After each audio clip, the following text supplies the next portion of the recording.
Hey, welcome back to the shop. This is Zach over at NV Woodworks. Today we're going to be doing some foam smithing. We're going to try and make a pen out of EVA foam. So stick with me and let's see how this works out. Alright, so I got inspired after I met Bill Duran over at Maker Faire Bay Area 2016 this year. He is the Foamsmith. He literally wrote the book Foamsmith, two of them. And he's a prop and costume maker. Him and his wife Britt they run Punished Props, and one of my favorite YouTube channels, and they do awesome stuff on Twitch with their live streaming. But they use a lot of EVA foam, which you might recognize it as floor mat foam.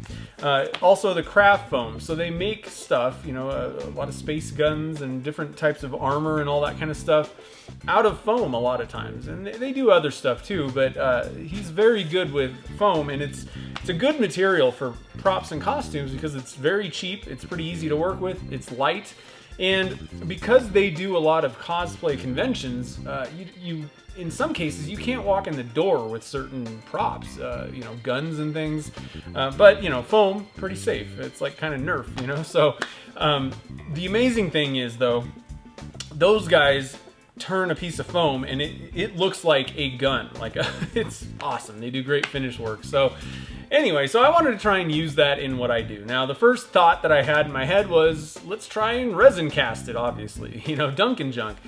Problem was it adheres to it kind of, but it doesn't penetrate it. The resin doesn't. So none of those castings came out good, and I had to kind of just switch gears. So what I came up with instead was just making a pen blank out of foam. And this worked pretty well. In the end, I got a pen made. The problem was this thing got kind of screwed up, and it was really just the finishing techniques that I used. I'm not very good at this, and for something very small, detail, you know, oriented like this, I had some problems. So in the end, I ended up making a couple of Alumilite pens that I'm going to send up to Bill and Britt. But I'm also going to send this one and say, hey, I tried, you know, kind of thing. So let's walk through the steps that I took to get a Sierra style ballpoint pen made out of foam. Alright, so the first thing that I did was I grabbed some EVA foam and I glued it together. I took some 3/4 inch strips and I just used a spray adhesive and, you know, waited a little bit till it tacked up and then smushed it together. And I got me some pen blanks.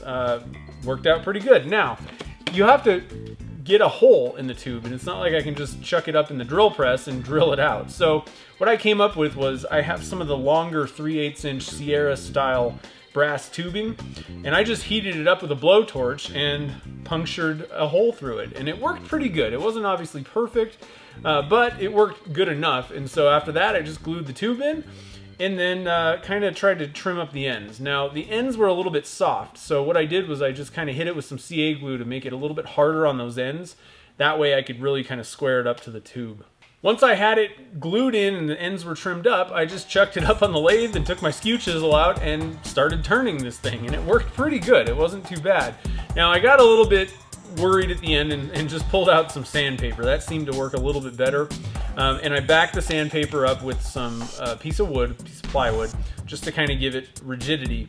And then just finished shaping the blank, you know, the foam basically, with sandpaper.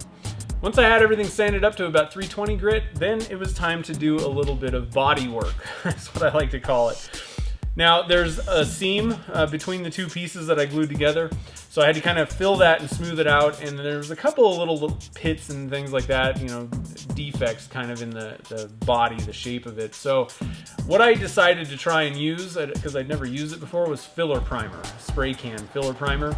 And that works okay if you have very minor little bumps and things, but I had to put like 10 to 20 coats of this stuff on to fill up those holes. I wouldn't recommend that. I think something like Bondo, maybe even CA glue, there's a couple of different ways you could have filled that and then shaped it off and smoothed it.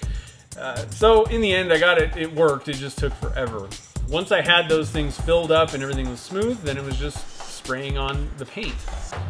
After I had everything done, this pen turned out, at that point, it was looking really good. The only problem was it was just a big yellow thing. So I chose yellow. It's kind of a yellow-orange because that's Punished Props logo color. That mixed with black. But they have a pretty simple logo that I hope they don't mind, but I kind of took it and I thought, I'm going to try and laser it into the side of it. And so I did that, and it worked fine. That was a very accurate way to do it. The problem was, once it got through that paint, it just pretty much blew away the foam. So it was kind of weird. It was stringy in there where the laser hit it. So what I had to do was backfill it. Now this is where everything just went south, because everything looked pretty good at this point, but I tried filling it with a CA glue that is kind of a rubbery CA glue from Stickfast, and it has a black dye in it. Filled those holes up where I lasered it out to kind of fill it in basically, and let it sit like overnight, maybe even 2 days, and then came back and clear coated it, and I thought everything was perfect. It was looking really good.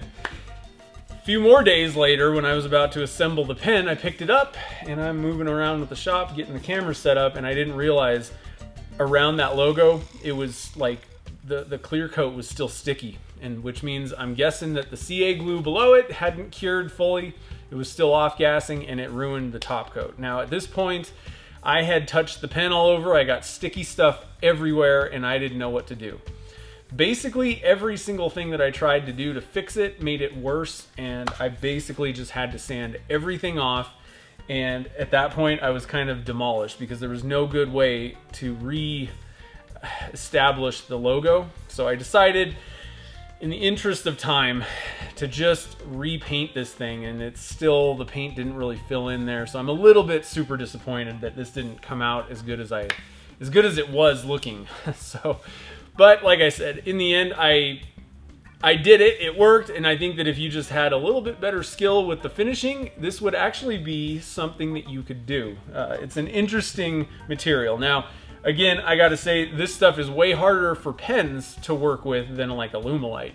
And what I ended up doing was making 2 pens, because I didn't want to just make one foam pen and send it up there, because then one of them doesn't get a pen. So I made 2 good Alumilite pens for both of them, and I'm gonna send this as a I tried type thing. So I hope they enjoy it. All right, so kind of a fun project. It was a good experiment. It was fun to kind of try this out, see if it worked, and I was happy with the results. Disappointed with my lack of being able to kind of follow through and finish it up, but pretty cool stuff. Now, definitely head over and check out Punished Props on YouTube and also on Twitch. They have amazing videos. They do a lot of 3D printing stuff. Prop and costume making is the focus mainly, but foam information, working with foam, and other stuff, resin casting. So go check out their channel if you're interested in that kind of stuff, and definitely check out their live streams. There is a ton. They do a lot of streaming, and they just share a wealth of knowledge. Bill and Britt are both excellent at doing this stuff. They're really good. So they have a Q&A live that they do on Thursday, and I think just kind of, I don't know, flip on the cameras here and there all the time. So go check them out. Also, make sure, if you're interested in learning how to use foam for making costumes, props, and all that stuff, Bill's got a couple books out that are really good. One of them is kind of focused on like body armor, how to make body armor with foam. The other one is like space guns and things like that. So both are excellent books. I've read both of them, and I learned a lot of the techniques that I used, and they helped a lot. I actually got through most of the stuff. It was just when I started lasering it and doing all this other stuff that it just kind of all fell apart. So good books. I think I'm ready to make a space gun. So if you have any comments or questions, you can leave those down below. I'm out there on Facebook, Twitter, and Instagram. You can get a glimpse into what I'm up to in the shop there. I'm also doing live streaming on Twitch. So every Wednesday we do Dunkin' Junk Live, where we mix some resin and throw in some random objects and see what happens, basically. We like to do a lot of experimenting there. So hope to see you out there. So to Bill and Britt, thank you guys for all the awesome videos, the content, the streams, everything. Thank you for the inspiration. I hope the pens will be useful on your next book. You can use those to sign the books to all the people that are buying them. So thanks, guys. So until next time, I'll see you in the next video, and thank you for watching.